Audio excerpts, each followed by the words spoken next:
filloj me pyetjet. Alex Kaplaj, i nderuar doktor profesor Sali Berisha, dëshiroj të falenderoj nga zemra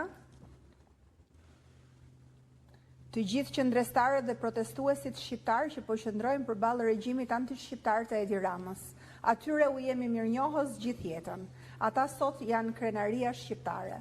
Fakti që të gjithë ministrat që ka akuzuar opozita shqiptare për korrupsion dhe lidhje me bandat kriminale po përfundojnë para drejtësisë, tregon se betejat tona janë të drejta dhe shqiptarët po na mbështesin.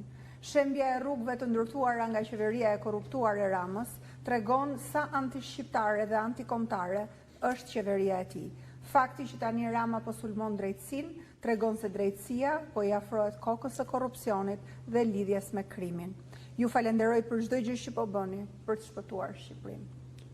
Jam shumë mirënjohës për mesazhin tuaj inkurajues. Është një betejë e vështirë, por është një mision i madh në të cilin po bashkohen çdo ditë më shumë shqiptarë.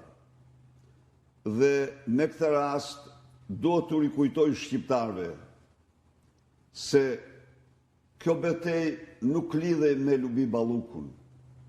Në asnjë rast. Kjo betejë lidhet me kreun e organizacës kriminale të qeverisë shqiptare që është Edi Rama. Ndaj dhe ne këtë betejë do të vazhdojmë gjersa Edi Rama të largohet nga pushteti.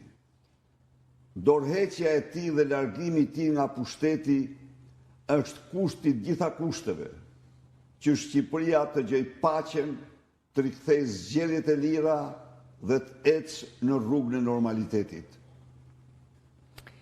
Viz Bejleri, doktor, a mendon se ka ardhur koha që Partia Demokratike të nxjerrë një platformë si do të dalim nga kjo situatë ekonomike, sociale, politike, kombinuar kjo me qeverinë teknike për të realizuar zgjedhje të lira dhe të ndershme e ta bëjmë Shqipërinë vend normal për të jetuar?